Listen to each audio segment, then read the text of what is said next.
ঘোষণাপত্র চাই নাই, যে ঘোষণাপত্রে জাতির আশা আকাঙ্ক্ষার কোনো প্রতিফলন তারা দেখাতে পারে নাই।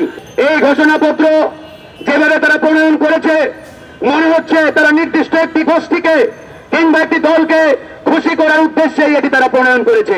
কোটা আন্দোলন না হলে এই 24 সালের গণঅভ্যুত্থান হতো কিনা, এটা কিন্তু বড় একটা প্রশ্নের বিষয়। এই ঘোষণাপত্রে জাতির যে আশা আকাঙ্ক্ষা, জনগণের যে প্রত্যাশা, তার ছিটে ফোঁটাও আমরা লক্ষ্য করি নাই।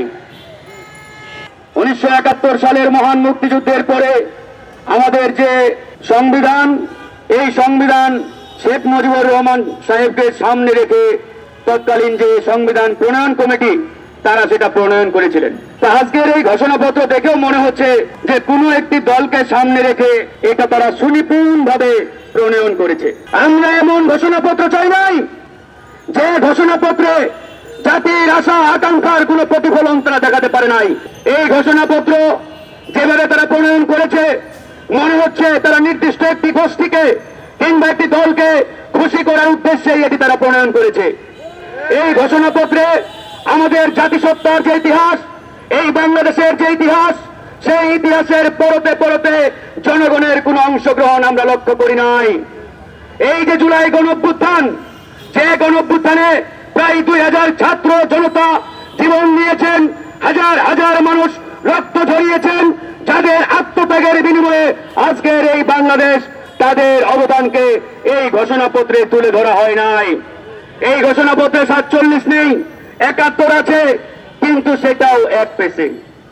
এরপরে আমি যদি আজকে প্রশ্ন করি, এই যে জুলাই গণঅভ্যুত্থান 2024 সালের আগস্ট এবং জুলাই মাসে, এটি ওই 71কে কেন্দ্র করে সংগঠিত হয় নাই। এই জুলাই গণঅভ্যুত্থান সংগঠিত হয়েছিল বিগত আওয়ামী দুঃশাসনকালের এই 15-16 বছরের যে জুলুম নির্যাতন, যে খুন, এই ঘটনাগুলোকে কেন্দ্র করে এদেশের মানুষ বিক্ষুব্ধ হয়ে এই আওয়ামী ফ্যাসিবাদের বিরুদ্ধে রুখে দাঁড়িয়েছিল। প্রিয় ভাইরা আমার, আজকে 2009 সালের যে পিলখানার নারকীয় হত্যাকাণ্ড, এই নারকীয় হত্যাকাণ্ডের মাধ্যমে আওয়ামী ফ্যাসিবাদকে আনুষ্ঠানিকভাবে এই বাংলাদেশে ভারতীয় পরিকল্পনায় তারা প্রতিষ্ঠা করেছিল।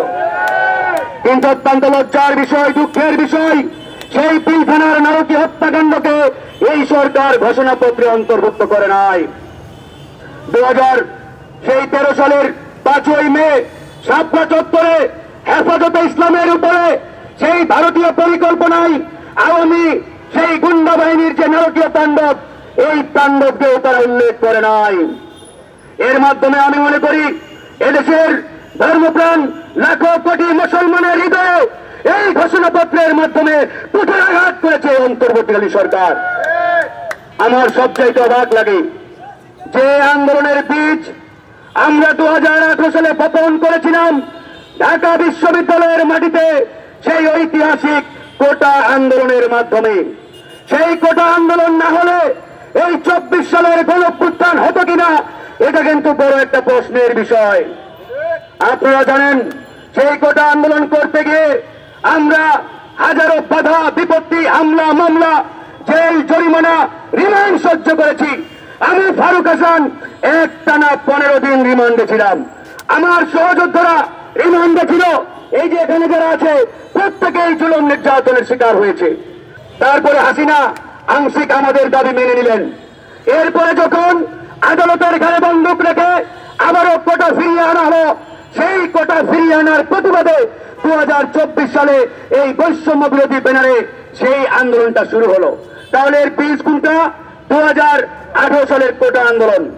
এই কোটা আন্দোলনকে তারা স্কিপ করে, বাইপাস করে এরকম একটি এক পেশে জুলাই ঘোষণাপত্র দিয়েছে।